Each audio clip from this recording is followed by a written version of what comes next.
Atul Subhash suicide case. इस case ने पूरे देश में ही नहीं पूरे विश्व में खलबली मचा रखी है। उस लड़के ने लगभग 1.25 से 1.5 घंटे की जो वीडियो बनाई थी उसमें अपना पूरा दर्द बयां किया है। इसी समस्या के समाधान के लिए मैं आज आपको लेकर आया हूं देश के बहुत नामचीन मशहूर अधिवक्ता श्री मनोज गहलोत सर के पास। सर नमस्कार। नमस्ते महोदय, हम ये जानना चाहेंगे, ये जो अतुल सुभाष है, गवर्नमेंट का डाटा है लगभग हर साल लगभग 1.25 से 1.5 लाख लोग इन केसों से परेशान होकर आत्महत्या कर लेते हैं। आप क्या कहना चाहेंगे इसके ऊपर? अभी और कितने अतुल सुभाष को अपनी आत्महत्या करनी पड़ेगी? देखो, मेरा विचार है कि जब अगर औरतों को अधिकार दिया है तो जैसे DV 125 Hindu adoption maintenance act ये 3 दे रखा है, सेक्शन 125 दे रखा है, तो हरासमेंट रोकने के लिए जब उनका राइट ही क्लेम मेंटेनेंस करना का है तो वो किसी भी एक प्रोविजन को इन्वोक करके अपनी रेमेडी को जो है वो एडजस्ट कर सकती है। उसके लिए उसको 4 रेमेडी में जाने की जरूरत नहीं है। ये जो 4 रेमेडी में जाने के जब जाती हैं तो जो लिटिगेशन होता है वो नेचुरली हरासमेंट जो है आदमियों को, लिटिगेंट को लाता है, बॉय को भी हरासमेंट लगता है, उस पर एडिशनल टाइम वेस्ट होता है, कोर्ट का एडिशनल बर्डन फीस एडवोकेट की होती है, हरासमेंट पार्टी को आने जाने की होती है। मेरा विचार ये है कि अगर लड़की ने कहीं भी 125 डाल दिया, एक प्रोसीडिंग दे दी है, तो they should be restrained from filing any other proceeding. लेकिन महोदय, इससे तो मंशा साफ जाहिर हो जाती है कि जैसे बताया जाता है 9 केस लगा दिए, 11 केस लगा दिए, ये तो साफ जाहिर हो रहा है कि मतलब प्रोवोक किया जा रहा है। सर देखो, ये लायर्स के और लंदन लायर्स के में भी और नेवल जुडिशियरी है कि मिसयूज ऑफ लॉ को रोकना है जी। लॉ का एक पर्पज है, जैसे 125 में कह दिया कि लॉ का पर्पज है कि मेंटल जो औरत जो है कमा नहीं सकती है उसको भरण पोषण का अधिकार का दिया गया है उसको और उसके बच्चे को, अगर वो नहीं कर सकती है तो भरण पोषण का अधिकार तो तुम एक ही प्रावधान के लिए अंदर ले सकते हो ना। ये नहीं कि उसके बाद तुम 10 प्लेटफॉर्म पे जाके अननेसेसरी हरासमेंट करोगे और लिटमस टेस्ट लोगों की इस प्रोसीडिंग में मुझे ज्यादा पैसा मिलेगा तो मैं वो ड्रॉप कर दूंगी, ये चला दूंगी। जब सब्जेक्ट मैटर एक ही रहना चाहिए, क्योंकि 125 में भी वो लेके आती है कि रिफ्यूज कर दिया, नेग्लेक्टेड कर दिया, डीवी में डोमेस्टिक वायलेंस लेके आती है।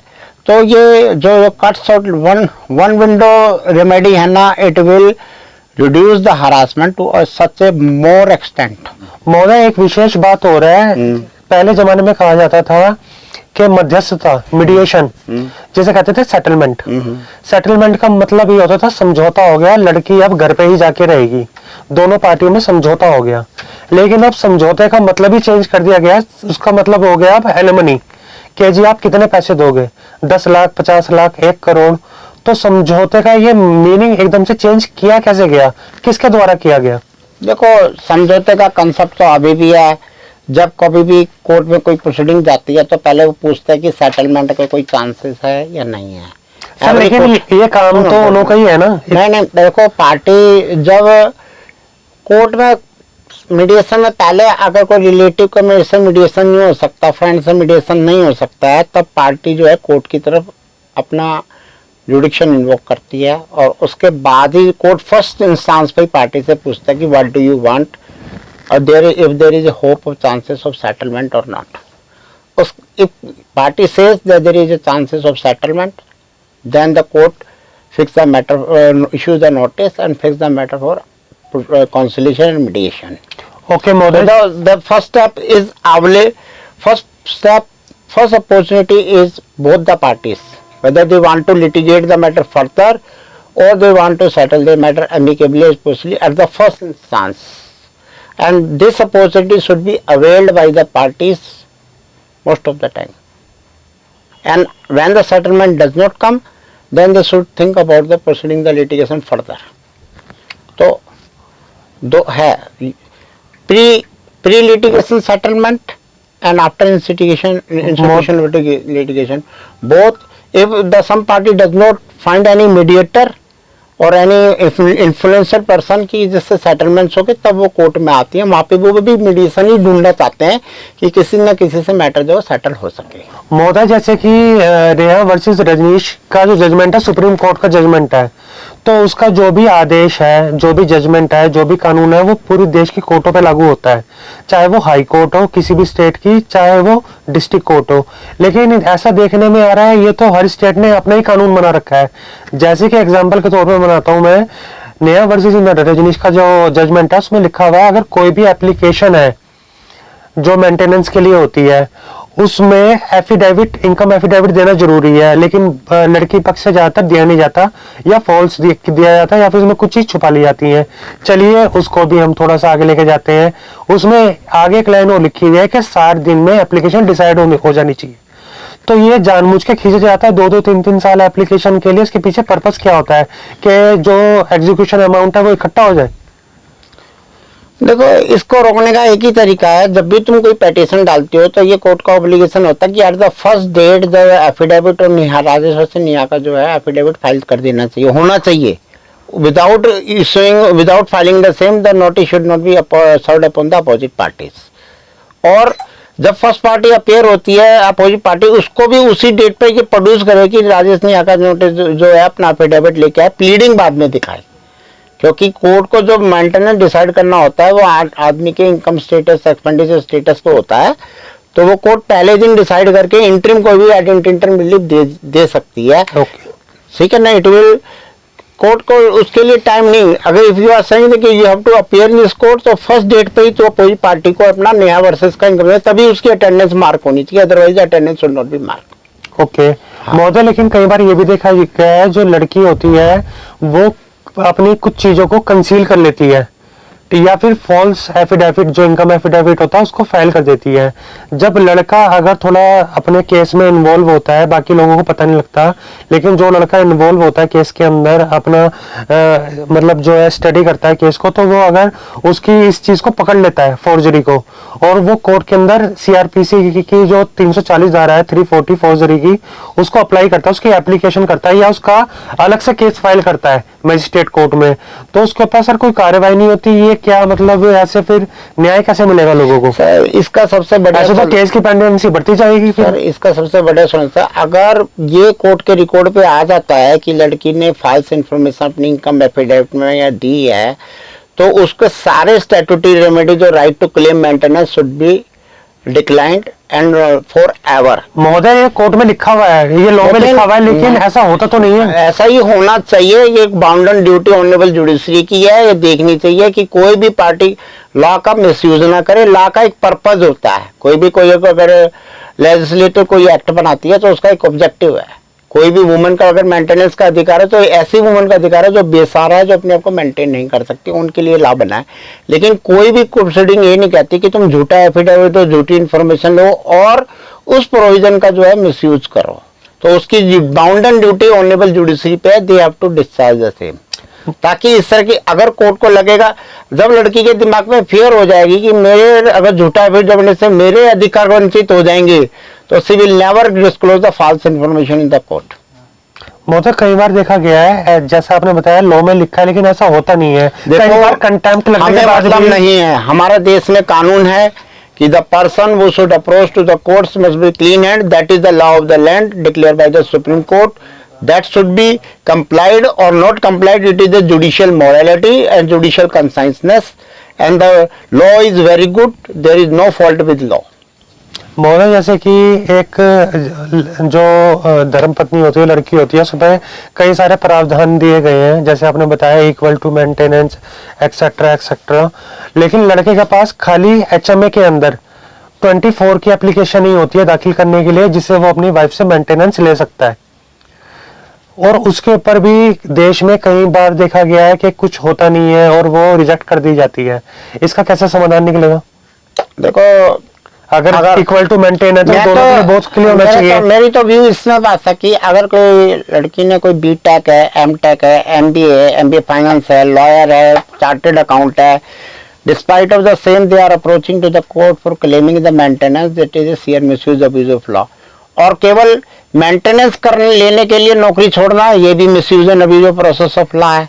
इसलिए मैं लड़के को कहता हूँ कि लड़का भी हाईली क्वालिफाइड है, केवल मेंटेनेंस से बचने के लिए वो नौकरी छोड़ता है, उसके लिए उसको भी कोई रिलीफ नहीं मिलनी चाहिए कोर्ट से।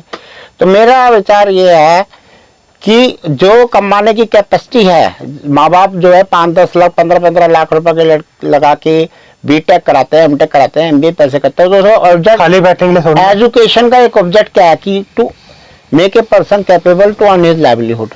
जब उस लाइवलीहुड पे वही हस्बैंड पे डिपेंडेंट है तो उस ऐसी एजुकेशन का फायदा क्या है? एजुकेशन का फायदा कोई नहीं। तो तुम्हें ऐसे बंदों को तो मेंटेनेंस नहीं देना चाहिए। और कोर्ट में अगर पता चलता है कोई क्वालिफाइड हाईली क्वालिफाइड है तो कोर्ट को अज्यूम करना चाहिए कि आज भी अगर वो कोई नौकरी करने जाएगी तो कम से कम इतनी तनख्वाह कमा के लाएगी। तो court should take the judicial notice of this fact कि अगर 1 लाख का सीए अगर 80,000 की नौकरी है तो 80,000 का कोर्ट को अज्यूम कर लेना चाहिए कि she has a capacity to earn 80,000। तो that figure should be consider. लेकिन अतुल सुभाष के केस में तो सैलरी से ज्यादा मेंटेनेंस बन दे गया, ऐसा क्यों हुआ फिर? अतुल सुभाष के केस में जो है एक मिस्टेक हुई है कि expenditure should be given according to the need of a person. ठीक है, when you see the expenditure record, whether expenditure record was produced or not, expenditure should be reasonable one, not suppose that कि only for giving the sake of maintenance you will give the exorbitant amount of maintenance. You have to prove कि what was the expenditure of him, or court should presume, and it was really exorbitant price of 40,000 per month was very exorbitant. महोदय एक last question और पूछना चाहूंगा आपसे। एक अलग से बॉडी है गवर्नमेंट की, CWC चाइल्ड वेलफेयर कमेटी। पिछले 4-5 सालों में 6 सालों में मैट्रिमोनियल केसों की भरमार कोर्टों में आ गई है पूरे देश में, जैसा कि सभी लोग सोशल मीडिया पे देख रहे हैं। CWC की क्या परिभाषा आप छोटे में देना चाहेंगे? उनके क्या कर्तव्य हैं और वो अपने कर्तव्यों का पालन पूरी तरह क्यों नहीं कर रहे? चाइल्ड वेलफेयर कमेटी का ऑब्जेक्ट डिफरेंट है, that is related to the force labour, other welfare, exploitation, neglecting child है, उसके बारे में है child welfare committee. But in the matrimonial affair child working committee is not having any role. Okay, हाँ, that is only abused neglected child is cared by the child welfare committee, not by otherwise. तो sir ऐसी कौन सी body का सहारा लेना चाहिए अगर court से मतलब कोई सपोर्ट नहीं मिल रहा किसी आदमी को? क्योंकि बहुत से लोग आपको इस देश में इस वीडियो के थ्रू देखेंगे, आप उनको क्या संदेश देना चाहेंगे? कोई अपने बच्चे से मिलना चाहे, लोग 5-5 10 साल से अपने बच्चों से मिल नहीं पा रहे हैं और that no कोर्ट से it is well established principle that no father can be deprived of his minor child merely that he is not able to pay the maintenance. Even woman cannot be deprived of meeting with his child that he is not having the capacity to pay the child. So on the first date itself, when the opposite party approaches, the child's woman should be directed to produce the child so that the paramount value interest of the minor child may be protected and interaction with the father may be done, irrespective but sir, that maintenance is given or not. But sir जब the father is the natural guardian तो ये maintenance decide करेगा कि वो बच्चे से मिल सकते हैं? No, maintenance part is different, but you cannot deprive if the father is not giving the maintenance, you will not have the custody of the minor, you will have at least visiting right with the minor child. But sir ऐसा होता नहीं है। Sir होता नहीं है, it is a law, you can paramount welfare of interest, but it minor requires the company of father and mother both. Yes, absolutely right. Father and mother absolutely both. right. ठीक है ना? Yes. And if a woman only deprive a person on behind the on the shield of maintenance that he will not allow the minor child, that is also unjust, and the court should give an opportunity at a visiting right should be given to him. Otherwise the woman has a जो force coercive measure, otherwise the court has coercive measure to get realize the maintenance amount, areas of maintenance, other things also.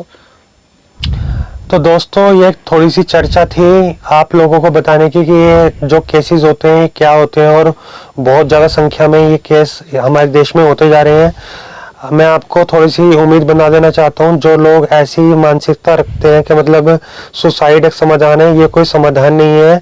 ध्यान रखिएगा, अगर आप बुरी ताकतों से घिरे हुए हैं, बुरे विचारों से घिरे हुए हैं, तो कुछ पॉजिटिव विचार भी इस दुनिया में है। आप प्रयास करते रहिए, लड़ते रहिए, क्योंकि जब तक आप लड़ेंगे नहीं तब तक जीतेंगे नहीं। और एक लास्ट में एक पंक्ति और बोलना चाहूंगा, every cloud have a silver outline. Vande Mataram.